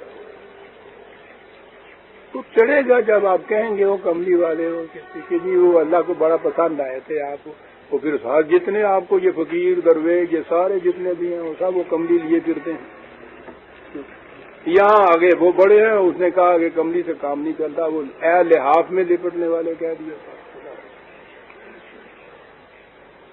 مدثر، عزیزان من، عربی زبان کا کوئی لغت اٹھا کے دیکھیں، حیرت ہے یہ چیزیں کہ جو اس طرح سے آتی ہیں۔ میں نے پہلے بھی عرض کیا تھا، تدثیر کس کو کہتے ہیں؟ جب خزاں کے موسم میں کوئی ایک پتا بھی کہیں نظر نہ آئے، زندگی کی تر و تازگی تو ایک طرف رہا ہے، وہ زندگی کا نشان بھی وہاں نہیں نظر پہ آیا کرتا۔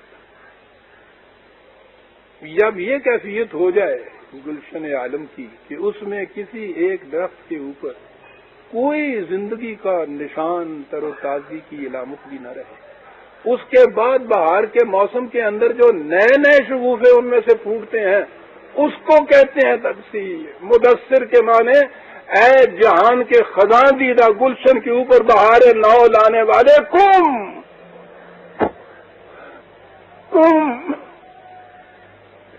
قیامت لپٹی ہوئی ہے اس کم کے اندر عزیزان من۔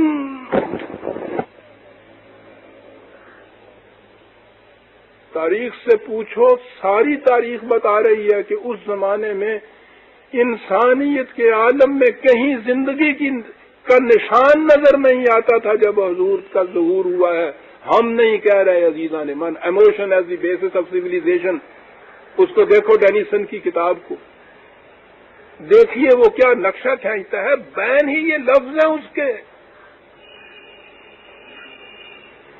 کہ ذہن کائنات کے اندر کسی درخت کے اوپر زندگی کا نشان نظر نہیں آتا تھا. مدثر کے معنی وہ سمجھ گیا.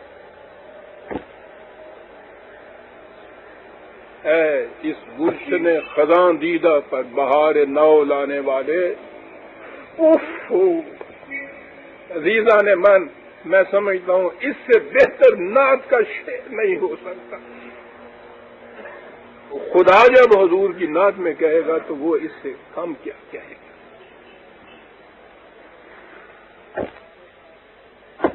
اٹھ قوم، آئیے اسی پہ آئیں. پہلے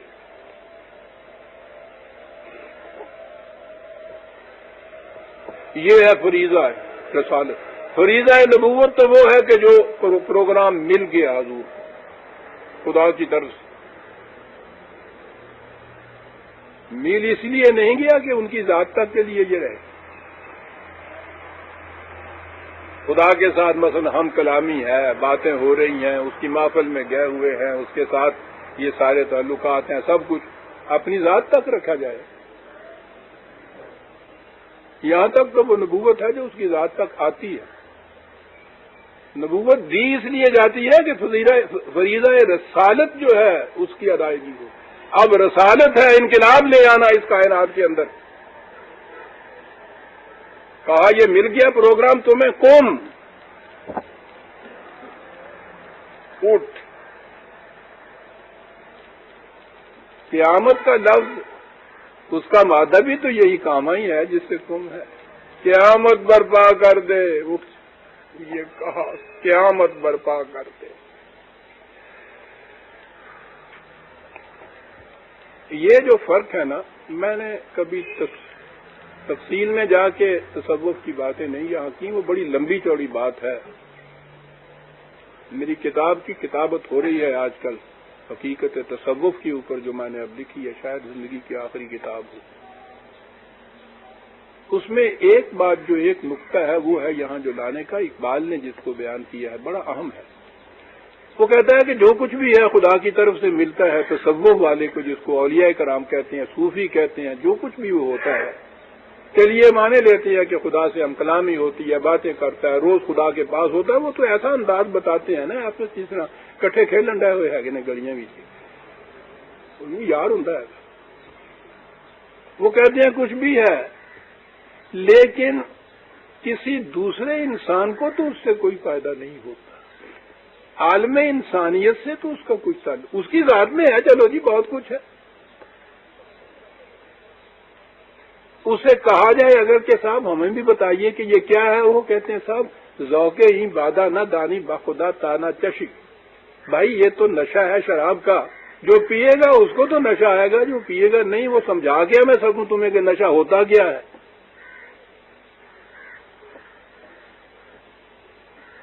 کہا کہ یہ چیز فی الواقع اگر ان کو یہ میسر بھی آ جاتی ہے تو ابن مریم ہوا کرے کوئی، میرے دکھ کی دوا کرے کوئی. ابن مریم کا وجود تو اس لیے باعث احترام ہمارے لیے نا کہ وہ میرے دکھ کی دعا کرتا. نہیں کرتا تو ہر شخص ابن مریم ہوا کرے کوئی. بہت اچھی بات یہ کہہ گیا. ظاہر نہ خود پیو نہ کسی کو پلا سکو، کیا بات ہے تمہاری شراب طہور کی. لیکن چلیے خود پیو نہ سے یہ کہتے ہیں اسی تو پیتی ہوئی ہے. لیکن سوال تو یہ ہے کہ عالم انسانیت کو اس سے کیا ملا. یہاں سے اقبال کے الفاظ ہی سامنے آ جانے چاہیے. میرے ذہن میں آ جایا کہ یہ بات یوں آ جائے تو زیادہ اچھا ہے. بات سمجھ میں آپ کے آ جائے گی. میری کٹ گر گئی نیچے. شیخ صاحب میری کٹ نیچے گر گئی.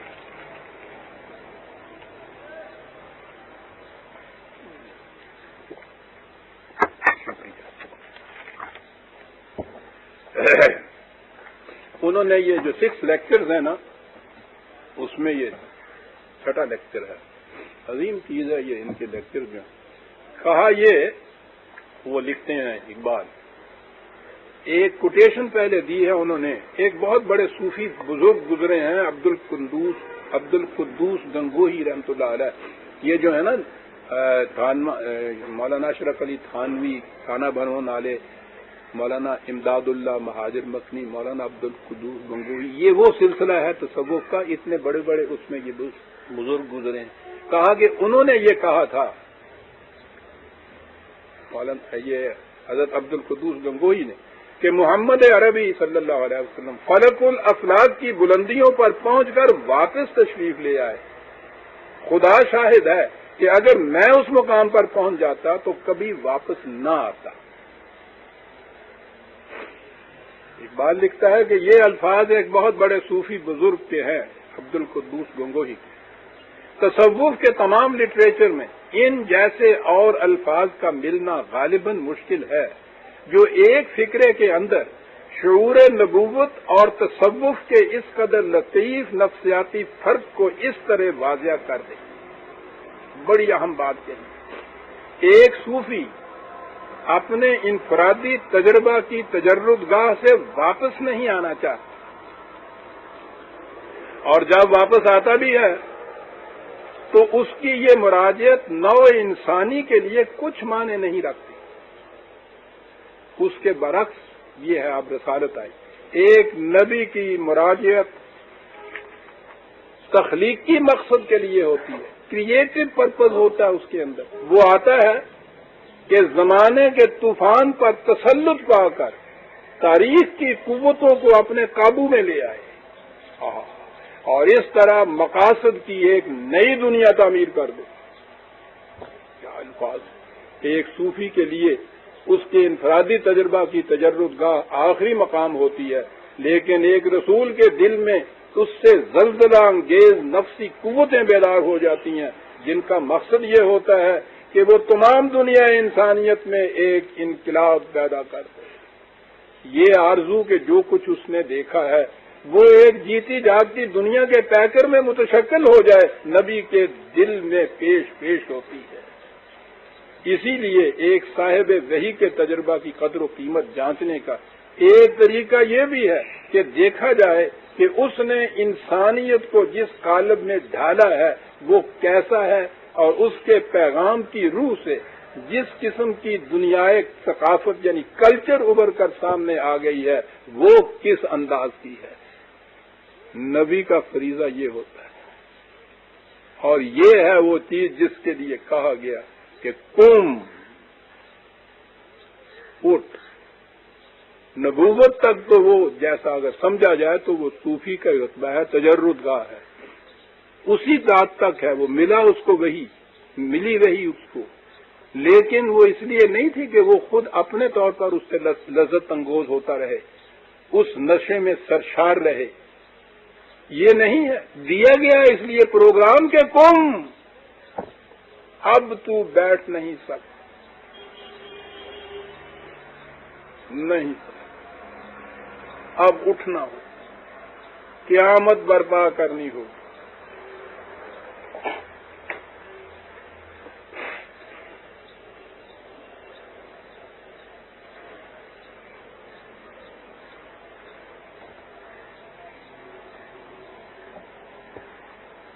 کاہے کے لیے کچھ پروگرام دیا جا رہا ہے.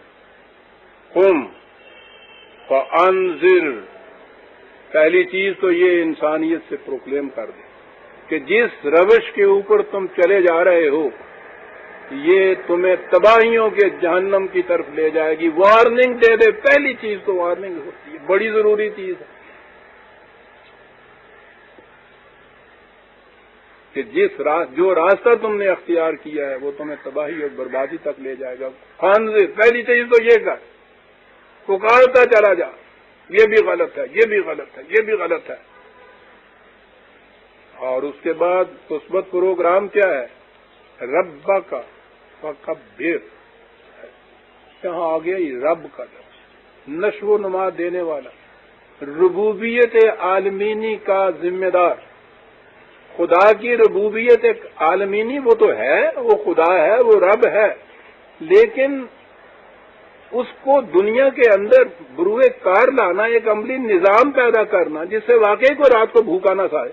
خدا کی ربوبیت خدا تک رہے تو دنیا کے اندر تو لاکھوں انسان بھوک سے مر جاتے ہیں۔ خدا کی ربوبیت کو کیا کر عزیزان مان، ایک ایک لفظ اس آیت کا میں سمجھتا ہوں ایک ایک درس لینے کے لیے ایک ایک کتاب لکھی جائے گی۔ ربے کا تو ہے وہ، اس کی ربوبیت خدا بندی تو ہے، فکبر اس کی ربوبیت کو دنیا میں کبریائی عطا کر کے سب سے اونچے اس کی کبریائی، اس کی ربوبیت ہو۔ اٹھ یہ کام کر، خدا کی ربوبیت خدا تک نہ رہنے دے، اس سے بھوکے کا پیٹ نہیں پڑتا۔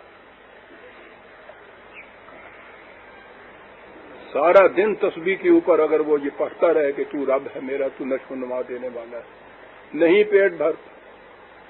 اس کے لیے محمد کے دست و بازو کی ضرورت ہے، فکبر اس کی کبریائی کو قائم کر دنیا کے اندر کہ سب سے اونچے خدا کی ربوبیت چھا جائے۔ اٹھ،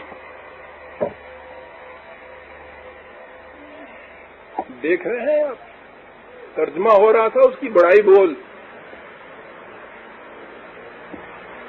کیا بات سمجھ میں آتی؟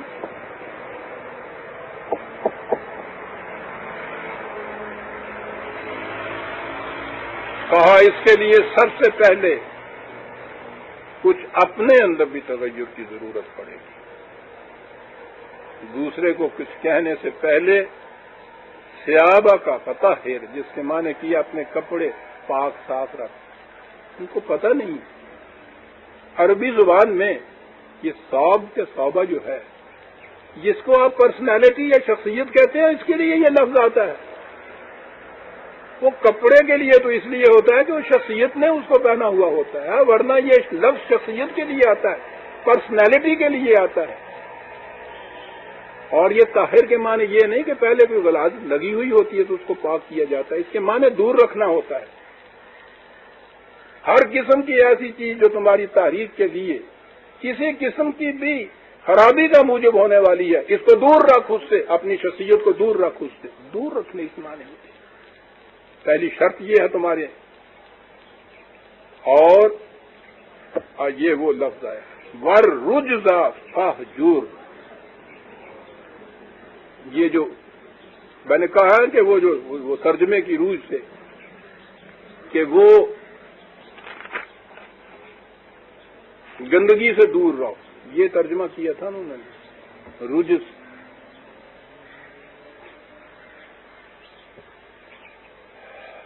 اٹھ کھڑا ہو۔ پہلی آیت، پہلی صورت تھی مزمل، کہ تیرے تنہا کرنے کا یہ کام نہیں ہے،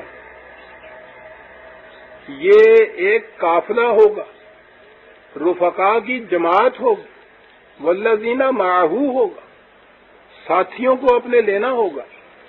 عربی زبان میں مزمل کہتے ہیں اس کارواں سالار کو جو افراد کارواں کے انتخاب میں بڑی احتیاط برتے، اتنی احتیاط بھی برتے کہ ایک اونٹ کے اوپر اگر دو سواریاں بٹھاتے تھے، ایک اونٹ کے دائیں اور بائیں ہودج کے اندر، اتنی احتیاط بھی برتے کہ یہی نہیں کہ وہ دو سواریاں وزن کے اعتبار سے ایسی ہوں جن میں عدل کے معنی ہوتا ہے ایک جیسا وزن، کہ ایک طرف کہیں آپ کو 2-3 من کا بٹھا دیا جائے بھولو، دوسری طرف سے اتنا سا بٹھا دیا جائے تو وہ تو اونٹ کی بھی مشکل ہو جائے گی، سواریوں کی بھی مشکل ہو۔ دیکھیے عدل کہاں ہوتا ہے۔ لیکن وہ اتنا ہی نہیں جہاں کہتے تھے مزمل، اسی کارواں سالار کو نہیں کہتے تھے کہ جو یہ بوجھ ہی دیکھے کہ دونوں سواریاں ایک جیسا متوازی بوجھ رکھے ہوئے ہیں، بلکہ دونوں ہم مزاج بھی ہوں کہ راستہ انہوں نے کاٹنا ہے ایک دوسرے کے ساتھ، ایسی صورت نہ ہو، گلا بھی تو کرنی ہے نینا نڑا بھی۔ مزمل کیا ہے، یہ جماعت اکٹھی کر۔ اور اگلی بات عزیزان مان، یہ رجز جو ہے، اب کرنا کیا ہے، قم ہے، کھڑے ہونا ہے۔ یہاں ہمارے ہاں، ہم تو گاؤں کے رہنے والے تھے، ہم نے تو دیکھا بیل جو ہے ان میں یہ بیماری ہو جاتی ہے، اور اونٹوں میں بھی یہ ہوتی بیماری کہ اچھا بھلا، لیکن اٹھتے وقت طاقتور کی ان کی کیفیت یہ تھی کہ اٹھتا ہے تو ایک جھٹکے میں اٹھ کھڑا ہوتا ہے، ان کو ایک قسم کا اعصابی ذوف ہو جاتا تھا، بیماری ہوتی تھی کہ وہ ایک دفعہ نہیں اٹھ سکتے تھے، لڑکھڑاتی تھی ان کی ٹانگیں، کام کے کبھی بیٹھ جاتے تھے، پھر زور لگا کے اٹھتے تھے، 2-4 دفعہ ان کو اٹھانا پڑتا تھا۔ یہ جو کیفیت ہو جاتی ہے کہ اٹھنے کے لیے اتنی قوت نہ ہو کہ ایک جھٹکے سے اوپر اٹھ کھڑا ہو، اتنی توانائی نہ ہو، لڑکھڑا اٹھے ٹانگیں، لغزش آ جائے اس کے اندر، اسے وہ رجس کہتے تھے۔ کہا جماعت سے ساتھ تیار لے کے نکلی ہو، تم سے تو ہم نے کہا ہے کم، ہمیں میں نے کہا ہے کہ یہ عربی زبان عجیب زبان ہے جی، اسی قیام سے، یہ جو کم سے ہے، جب قیامت آتی ہے تے اس کے ساتھ لگتی ہے تو اس کے معنی ہوتا ہے وہ کام فوراً جھٹکے سے ہو جانا، ایک دفعہ ہی ہو جانا۔ اسے جو کہا ہے تم نے قیامت برپا کرنی ہے، تو کہا ساتھی جو تم چنو اس میں یہ بھی دیکھو کہ ایسے نہ ہو کہ اٹھتے وقت ان کی ٹانگیں لڑکھڑا جائیں اور وہ کھڑے نہ ہو جائیں، ایسا ہو کہ ایک جھٹکے میں تو آواز دے یوں کھڑے ہو جائے۔ وَالرُّجْزَ فَاهْجُرْ، یہ چیز نہیں پیدا ہونی چاہیے رفقا میں، اور اس کے لیے پہلی شرط یہ ہے تم اٹھے ہو تو تم نے دنیا کے محتاجوں کی احتیاج کو پورا کرنا ہے۔ پروگرام کا پہلا ٹکڑا یہ ہے، ایسا کرنا ہے تو سمجھا دو اپنے ساتھیوں سے، وَلَا تَمْنُن تَسْتَكْثِرْ، وہ سمجھ لیں کہ یہ جو تم دوسروں کو دے رہے ہو اس خیال سے نہ دینا کہ تمہیں اس کے بدلے میں ان کی طرف سے اس سے زیادہ ملے گا، کچھ نہیں بدلے میں لینا تم۔ اس طرح احسان نہ کسی پرکار کے احساس تمہارے دل میں یہ ہو کہ اس سے مجھے بدلے میں زیادہ کچھ ملے گا، خواہ تعریف ہی کیوں نہ ہو، بالکل نہیں۔ یہ 4 کڑیاں پہلے پروگرام کی ہیں عزیزان مان، اور ابھی صورت باقی ہے۔ میں نے عرض کیا تھا کہ قرآن نے جو کہا ہے ان کے لیے غلط نظام کے اوپر چلنے والوں کی قوتیں آپ کو بڑی نظر آئیں گی، لیکن جب وہ انقلاب آفریں گھڑی آئے گی تو آپ دیکھیں گے کہ ان کی ٹانگیں لڑکھڑا جائیں گی، یہ کھڑے نہیں ہو سکیں گے اس کے سامنے۔ اپنی جماعت کو ایسا بناؤ کہ جب حکم دیا جائے کہ تم ایک جھٹکے میں کھڑے ہو جائیں، قیامت اس کا لفظ اس کے لیے آتا ہے عزیزان من، جو اس طرح کھڑا ہوتا ہے اسے قیامت برپا کرنے والا کہتے ہیں۔ یہ کر، اور یہی چیز تھی جو جماعت مومنین کے اندر رہنی چاہیے تھی ہمیشہ کے لیے، جیسی حضور نے یہ کہا تھا۔ پھر اقبال آ گیا سامنے، مومن کے متعلق وہ یہ کہتا ہے کہ دوگے تیرا سناؤ از قرأتے او، مومن قرآن پڑھتا ہے، اعلان کرتا ہے تو وہ دونوں جہانوں کو دعوت دیتا ہے، اپنی ذات تک نہیں اس کی کرت ہوتی۔ میں پھر یہ کرت کا بھی لفظ آ گیا ہے تو آ ہی جائے بات سامنے۔ یہ جو وہ سورہ علق ہے نا، وہ جو اقرا باسم ربک الذی خلق، بڑی عظیم روایت کی روح سے کہا جاتا ہے کہ سب سے پہلے یہ آیتیں تھیں جو نازل ہوئی تھی، اور اس کے ساتھ پھر وہ کہانی کہ حضور غار میں تھے اور یہ کچھ کرتے تھے، تو ایک دن حضرت جبریل آ گئے اور آپ نے آ کے حضرت جبریل نے آپ کے سامنے ایک کاغذ رکھا اور کہا کہ اقرا، پڑھ۔ حضور نے فرمایا کہ میں تو پڑھنا جانتا نہیں، یعنی خدا نے لکھ کے بھیج دیا کاغذ، جبریل سے کہا کہ جا کے اسے کہو پڑھ۔ معاذ اللہ، نہ خدا کو پتا کہ پڑھنا نہیں جانتا، نہ جبریل کو پتا۔ اندازہ لگائیے آپ کے ہاں ان روایات کی روح سے بات کہاں جاتی ہے، پتہ نہیں یہ کیا دور تھا کس میں یہ چیزیں آ گئی۔ پڑھ، کہتے میں تو پڑھنا نہیں جانتا۔ انہوں نے پھر کہا، یعنی اعتبار ہی نہیں آیا، پھر پڑھ، جسے عقیدہ ہجے کر کے پڑھ، یہ نہیں ہو رہا۔ عزیزوں نے من کلیجہ شک ہو جاتا ہے، کیا کروں سے کیا بات ہے۔ جب یہ دیکھ لیا کہ یہ نہیں بات باندھی تو پھر جبریل نے آپ کو گلے سے لگایا، اور پھر وہ سارا علم جو تھا لدنی وہ آپ کے اندر منتقل ہو گیا. لیکن اس کے باوجود یہ کہتے ہیں کہ پھر رہے تھے آپ ان پڑھ ساری عمر. کیا کیا باتیں کر رہے ہیں. پہلی وہی اگر یہ تھی ہو سکتا ہے جیسے وہ قم والی جو چیز ہے پہلا پروگرام ہے اقرا، وہ جو قم تھا وہ رب کا فکبر تھا نا. اقرا باسم ربک الذی خلق، وہی ربوبیت سے ابتدا ہوتی ہے ساری. یہ اقرا یا قرآن کے متعلق کہتے ہیں وہ چیز جو زیادہ پڑھی جائے. اقرا کے معنی پڑھنا ہوتا ہے.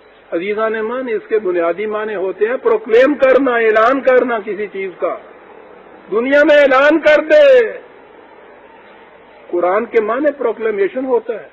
وہ جو سلطنت کی طرف سے منشور ایک جس کا اعلان کیا جاتا ہے نا کہ یہ ہمارا منشور ہے. قرآن یہ نظام خداوندی کا منشور ہے، پروکلیمیشن ہے جو دنیا میں اس کا اعلان کیا جائے گا. یہ ہے وہ چیز. اقرا کے معنی ہے پروکلیم کرنا، اعلان کرنا. اٹھ اعلان کر کس چیز کا؟ خدا کی صفت ربوبیت جو ہے اس کا عالمگیر اعلان کر دے. اس نے انسان کو پیدا کیا تو یہ نہیں کہ پیدا کیا اور اس کے بعد موت تاری اس پہ ہو. زندہ انسان پیدا کرنے کے معنی یہ ہیں کہ اس کی زندگی کا دار و مدار جن چیزوں کے اوپر ہے وہ ساتھ دے سارے. اٹھ اور اعلان کر دے. اقرا باسم ربک الذی خلق. اسی کو کرت کہتے ہیں.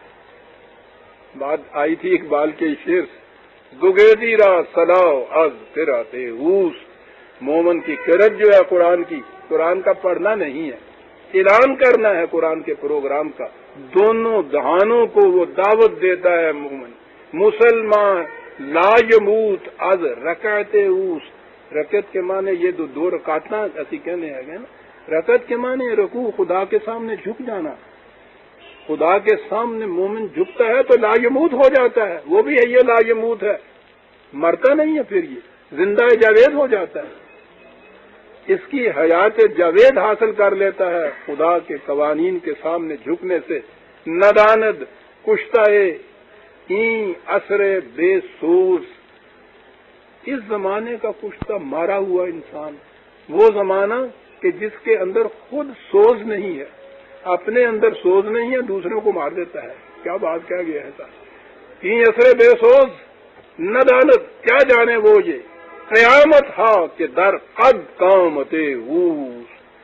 یہ اذان کے بعد جب جماعت کھڑی ہوتی ہے تو اس میں یہ ہے نا، اس میں یہ لفظ ہوتے ہیں قد قامت الصلاۃ، قد قامت الصلاۃ. اس کے معنی ہے صلاۃ کھڑی ہوگی، اس کا ترجمہ کیا جاتا ہے. وہ کہتا ہے کہ یہ اثر بے سوز کا کشتہ جو ہے انسان، اس کو کیا پتا ہے کہ مومن جب کہتا ہے قد قامت اس کے معنی کیا ہوتے ہیں. وہ تو قیامت کا اعلان کر رہا ہوتا ہے. اس لیے یہ کہا کہ یا ایھا المدثر قم فانذر. اور یہ سب کچھ خدا کی ربوبیت کے نظام کا اعلان ساری دنیا کے اندر کر دے. اور نظام وہ ہے کہ جو یاد رکھو جن کی ٹانگوں میں ابھی لڑکھڑاہٹ ہے وہ اسے کام نہیں کر سکیں گے. اس کے لیے تو اتنی مضبوط ٹانگوں کی ضرورت ہے کہ کم کہے اور ایک جھٹکے سے کھڑا ہو جائے اور قیامت برپا کر دے. اور قیامت یہ نہیں ہے کہ اچھے بھلے تر و تازہ درختوں کو جڑ سے اکاڑ دے جھکڑ کی طرح، بلکہ بے برگ و گیاہ جو خزاں دیدہ جتنے بھی سیمن کائنات ہیں اس پہ بہار نو لے آئے. اس کے لیے اٹھو. سورہ الصبا کی آیت 5 تک ہم آگے عزیزان من 6 سے آئندہ شروع کریں گے. ربنا تقبل منا انک انت السمیع العلیم. شکریہ.